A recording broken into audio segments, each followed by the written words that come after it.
What's up, Pixel Enemy? J-Pod here, bringing you another Last of Us gameplay commentary. Today's kind of special because we are breaking down the Abandoned Territories map pack, the first of two multiplayer expansions coming to you guys from Naughty Dog.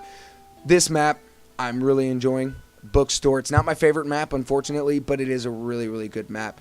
You know, it's a close quarters kind of feel to it. It does have a small sense of verticality to it, so you can get that experience where it does feel large, but it's a pretty small map. I think the smallest of all four, but nonetheless, it's a very good map, and you know they really pit the teams against one another in these close quarter fights. You know, I mean, it really works out to get fist to fist, bare knuckles. I find that to be an advantage. Just get in their face, and it works out most of the time. But this map, really, really good map. I hope you guys are enjoying it just as much as I am. What do you guys think? Sound off below. What is your favorite map of the Abandoned Territories? Just chime on in anytime. I'll be here for another 10 minutes. But yes, Bookstore, very good map. I think Naughty Dog really had a lot of detail in mind, with the foliage and the clutter. I think they did a really good job on Bookstore. So let's go ahead and move on to the next map. Welcome to Hometown. Hometown is one of my more likable nighttime maps. I'm not a really big fan of downtown and the high school maps in the game. There's just something about nighttime maps. I've never really enjoyed them, but this one is really starting to change my opinion about that. I'm starting to take my words back because Naughty Dog did a fantastic job with Hometown. The dynamics of the fires and the car fires, it did a fantastic job. Kudos to Naughty Dog for really implementing some detail. But this map, you really requires stealth and patience in this map, because I found at times you'll just be circling around each other, the entire team just rotating around the map on one another, and it takes 10 minutes before you get an engagement. Unless you want to run and gun, give away your position. That's what I enjoy doing. Give away your position, antagonize the fight. I'm willing to get it started. But yes, they did a fantastic job. And there is some verticality in this map, but I didn't really get a good sense of it. There's some balconies that you can hang out on, or there's some Overwatch positions, but it doesn't really seem like a strong sense of verticality. I was a little disappointed about that because in the preview you saw a lot of second story windows and stuff, but I don't think that's the case, unfortunately, in this map. But nonetheless, they did a fantastic job. I'm really enjoying this map, especially as a nighttime map, because when it was confirmed that Hometown was going to be at night, I was personally a little nervous because, like I said, not a big fan of nighttime maps. But I take that back. They did a fantastic job. I'm really impressed with how they implemented the detail and really encouraged you guys to go with the stealth approach and really utilizing your team. I think they did a fantastic job.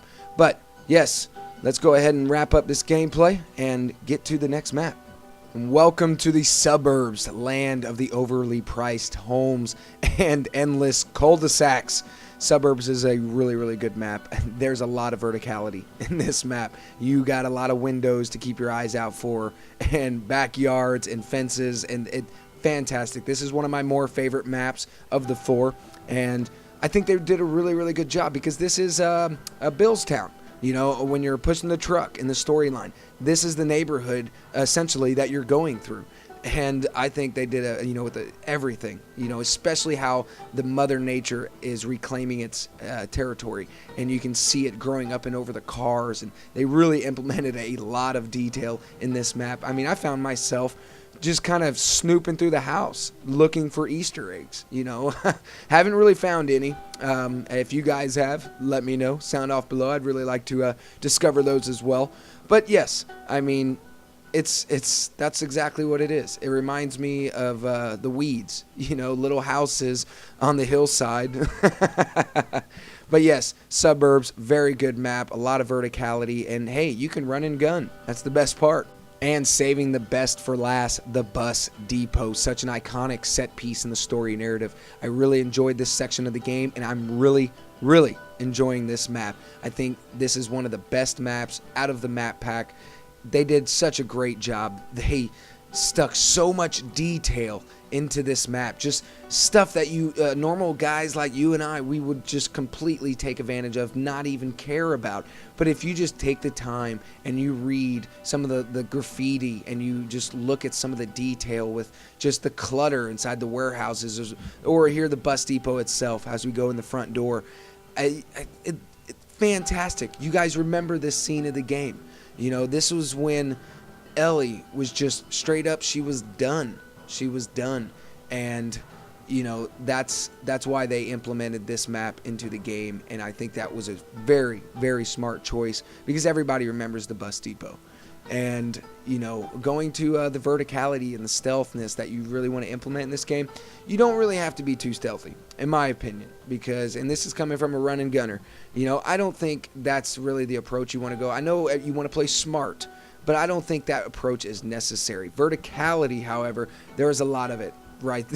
There is a lot of verticality in this game, or in this map, and they really used it well, because they don't give you too much, but they give you enough, you know, whether it's getting on top of a bus or a fire truck, you know, or just getting through a second story window. I think this one and Suburbs has the most verticality. I think they really did a really good job implementing that, and didn't make it too much. Okay, they did it just right. It wasn't too much and it wasn't too little. Now, going back to the detail that Naughty Dog to implement into this map, they really went over the top.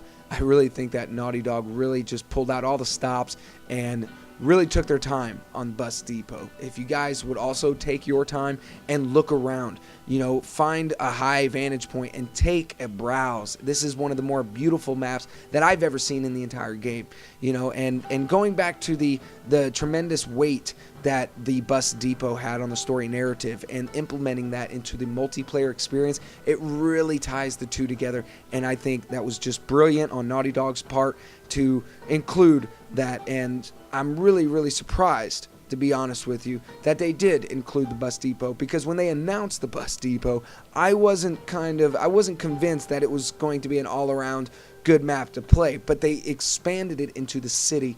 And by doing so, they really made it fresh to the player. You're able to explore and pillage and loot and be stealthy at the same time. So, you know, implementing this map into the multiplayer experience, I mean, I tip my hat off to Naughty Dog. I'm absolutely impressed with how they did all of the maps. The bookstore, the suburbs, the hometown, and the Bus Depot. Which are your favorite? If you just had to pick one, which one is your favorite? I'm going to have to say Bus Depot. But getting off topic, Game of the Year. I think that The Last of Us, you guys will see the coveted title known as the Game of the Year, I believe, is going out to, hands down, The Last of Us. I think Naughty Dog, they deserve it. They really do it. Troy Baker and Ashley Johnson, you guys did a fantastic job. And if it wasn't for you guys, if it wasn't for the actors, I don't think this game could be as solid as it was. And that's why, because if you remember last year, The Walking Dead by Telltale, that was a new bar to story narrative and storytelling. And I think with how Naughty Dog explained their story, I think it's a shoo-in. What do you guys think? Do you guys agree, disagree? Sound off below, Pixel Nation. I really want to know. And if you guys want to see some more Last of Us on Pixel Enemy, show some love, show some support, hit that like button. Be sure to subscribe to both networks, Pixel Enemy, JPod Gaming.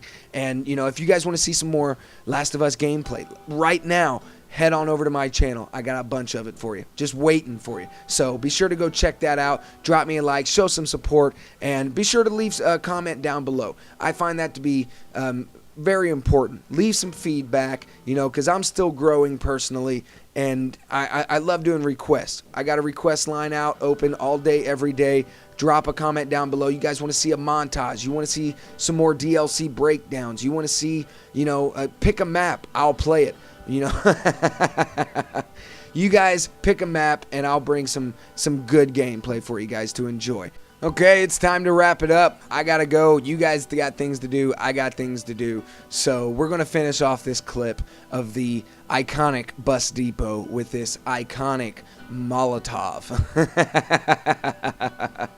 And it's a dual Molotov. Yes, failboat on his part.